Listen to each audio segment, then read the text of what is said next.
I think the two tough fights against Canelo took something out of Gennadiy Golovkin that I don't know that he gets back.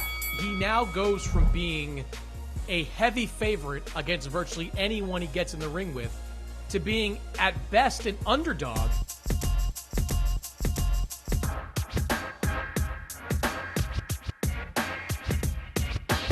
Welcome to Jabs on Dazn. Sergio, it is Mike Tyson fight week. Now, tell the truth. You tried to get on that old man card, didn't you? If they would have paid me, I would gladly be on. Absolutely. And by the way, did you get a haircut? You look like a stylish hipster Chucky doll. It's pretty bad. Shut up. We start with Canelo Alvarez, who will be taking on Callum Smith in December for the super middleweight title. This will be Canelo's second fight at 168, previously beating Rocky Fielding back in 2018. Callum Smith told me on my podcast that he thinks he has the advantage in this weight class. I just think stylistically, I'm hard to beat, and I think the best Canelo Alvarez is at 160, not at 168. I think there's a lot of big people at 168, and no, I'm big, but I believe I've got skills to go with it as well. So I just think tactically and stylistically, I'm in this fight to win, and I believe I will. Sergio, do you have any concerns about Canelo at 168? No, I do not, because he's too explosive, too experienced. And it's all going to be matchmaking here. And I think they made the right matchmaking decisions here with fighting Callum Smith. He is the best 168-pounder, but he's also going to, he's going to be there in front of you. He's not going to be moving around like BJ Saunders or Caleb Plant. Now, Canelo holds a belt at 175, but it was a calculated risk in fighting an older Kovalev who's already been stopped. They're not going to put him in with undefeated wrecking balls and Beterbiev and Bivol. So it's all going to be matchmaking. No, I'm not concerned. Yeah, but you said it. He is fighting the best in this weight class, and he has not done that in his career above 160 pounds. The three times he's fought above 160, he fought Julio Cesar Chavez Jr. at 164, and Chavez was basically a moving punching bag in that fight. He fought Rocky Fielding, and Rocky Fielding had no chance. He fought Sergey Kovalev, who has a big name, but as we know, is no longer the top guy in the light heavyweight division. He is stepping up to face the top guy at 168 pounds, a fighter who is big, who is strong, who is skilled. Yeah, look, I think there should be concerns that Canelo might be biting off a little bit too much more than he can chew. He is a dominant 154, a dominant 160, but he has not yet proven that he can be a dominant 168, and he's giving up 5 or 6 inches to Callum Smith in this fight. So if I'm Callum Smith, I have a reason to be confident in this division. This is my division, and Canelo's never faced somebody on my level. Canelo knows how to fight these taller opponents. He's been a pro since he was 15 years old. He has that, 15-year experience on the top level. He knows how to handle himself against these rangier, taller, lankier guys. No concerns here. Moving on, Triple G will fight Kamil Szeremeta on December 18th. This will be Golovkin's first fight in over a year, and the middleweight champ turned 38 back in April. Sergio, is Gennadiy Golovkin still a threat to the top middleweights? Yes, and it's funny how we start questioning this monster just with one. It wasn't even it was a bad performance, but it was one time you've seen him hurt. You've finally seen Superman get rocked, and we think that he's done. When you look at his age, he's 38 years old. Oh, he's done. He doesn't have his legs. Power is the last thing to go. He never relied on his legs. Yes, he's still a threat. Yes, he's still going to be a devastating puncher. All we need to do is see it against another opponent. He knocks out Szeremeta like he did Steve Rose. He's back in business. The big drama show returns. It's power, man. People love knockouts. Once he get it, people forget about the bad performances. I'm not so sure, though, Sergio, because, look, he is 38 years old, and in recent fights, he's been getting hit a lot more than he used to. Go back to Canelo Part 2, where he was hit a lot by Canelo Alvarez. Canelo walked through his power and landed some big shots on him. Fast forward to Steve Rolls. Yes, Golovkin picked up a knockout in that fight, but Rolls got to him a few times, especially in that second round, where Rolls is definitely an inferior opponent to Golovkin. And then against a guy like Sergey Derevyanchenko hurt him. That was the first time I could remember seeing Gennadiy Golovkin hurt, and he was hurt by Derevyanchenko. So I think he is and will be a strong favorite against Kamil Szeremeta. But as I look forward to a third fight with Canelo, or a fight against Demetrius Andrade, or a rematch maybe against Daniel Jacobs, or a fight against Jermall Charlo, I don't think I'd make Golovkin a favorite in any of those fights. And I wouldn't say that as recently as 2 years ago. 2 years ago, he was still a middleweight destroyer. I think those Canelo fights might have taken something out of Golovkin and left him more vulnerable to those top middleweights. Look, you just repeated exactly what I said. 38 years old and he got hurt. That's the only thing that people are thinking about now. They're focusing on the fact that he's 38 and you've seen him hurt to the body. Against Derevyanchenko, a strong, elite fighter. I mean, he's not a champion, but he fights and gives everything he has on the championship level. Let him have another Steve Rolls type performance. Let him start destroying people like he did on the way up. He wasn't knocking out champions. He was knocking out these type of contenders. Let him keep doing that, and then we're going to erase everything that happened in the past. That's just how boxing works. The short-term memory with one great performance. Okay, would you make him a favorite against any of the top middleweights?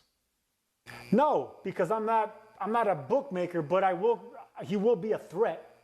You asked me if he's going to be a threat. He's going to be a threat versus all these middleweights because he has power.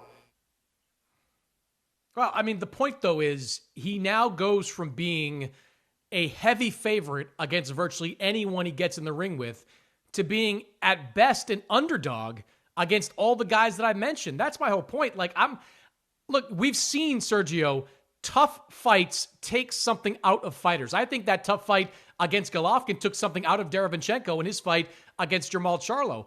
I think the two tough fights against Canelo took something out of Gennadiy Golovkin that I don't know that he gets back. On top of that, I never loved the pairing with Jonathan Banks. I never really understood why he would go away from Abel Sanchez, who got him to that level and whose only blemish on his resume was a close loss to Canelo Alvarez, arguably the top pound-for-pound fighter in the world. You bring in Jonathan Banks, and Banks is a good trainer, don't get me wrong, but he's trying to do different things with Golovkin. I don't think you do that to a fighter at this stage of his career. If I was Golovkin and money seemed to be the primary issue that broke up him and Abel Sanchez, I would have figured that part of it out and maintained a consistent camp that's been a successful camp throughout my entire career.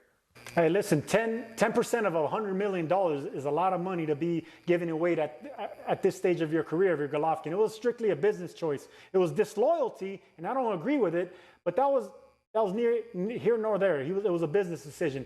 But we've seen Golovkin somewhat struggle with boxers before. I'm thinking right now while you're talking, Willie Monroe. Willie Monroe was having success, and this was, prime Golovkin, destructive Golovkin, but he's human. He's not a machine, and if he was a machine, all machines break down at one point or another. So I give him a break because he still has power. I still have faith in him with the best. I love your definition of having success. This goes back to Kovalev having success against Canelo, Willie Monroe having success against Golovkin. None of those guys were having success against these opponents. They both eventually got knocked out. Eventually. And finally, according to BoxingScene.com, Julio Cesar Martinez will serve as the co-feature in the Canelo Alvarez Callum Smith card next month. Martinez was previously scheduled to fight Mick Williams Arroyo earlier this year, but the fight was postponed due to the flyweight champ falling ill. Sergio, who should Julio Cesar Martinez fight? Mick Williams Arroyo. I really like that matchup. It's Mexico, Puerto Rico. Arroyo's never been stopped. He's 34 years old. He's on a 3-fight win streak. It makes sense. I think that's a perfect opponent for a young champion that's really having success climbing the ladder and getting attention. So I think it's a perfect mix. I wouldn't mind seeing that fight. It's a decent flyweight fight.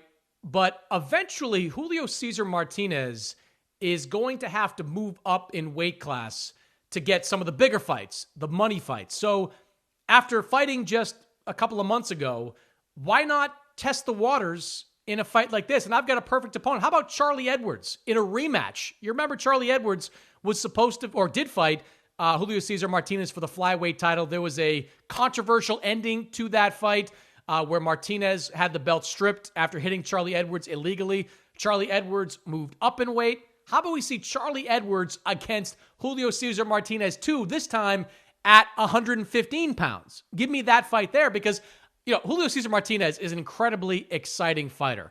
I just don't know if there are big-time fights for him at 112 pounds. I'd rather see him move up in weight and get in the mix for the Chocolatitos or the Sor Rungvisais. Maybe early next year, you put him in with Carlos Cuadras, who just lost a close fight in his last time out. Let's get Julio Cesar Martinez up in weight so we can put him in some of the more money fights that are in the higher weight division.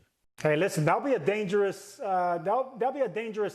matchmaking right there with Charlie Edwards. Edwards is a fantastic boxer, and I think right now, if you want to invest more on Martinez, you continue putting guys in front of him that aren't going to give him a hard time or make him look bad.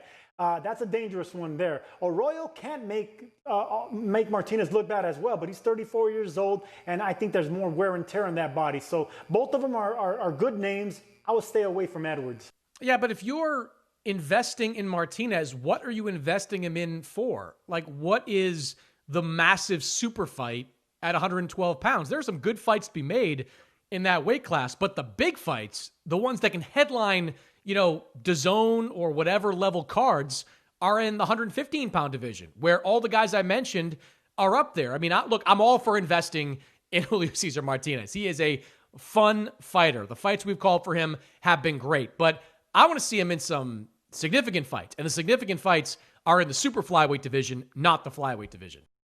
I agree with you, but put him in against a guy that's going to stand in front of him, not move around, not have a high fight IQ or boxing IQ that's going to move on his toes and counterpunch. But get someone that's going to meet him right in front of the ring, and that way they can destroy each other, but we'll know who'll be the favorite, and that's Martinez. That type of fight, I'm all for. Yeah, but in what world is Charlie Edwards this incredibly difficult fight? Did you see their first fight? Like, Charlie Edwards but he got knocked down, Sergio, by, the fight was stopped by an illegal punch, but he was well on his way to getting knocked out before that.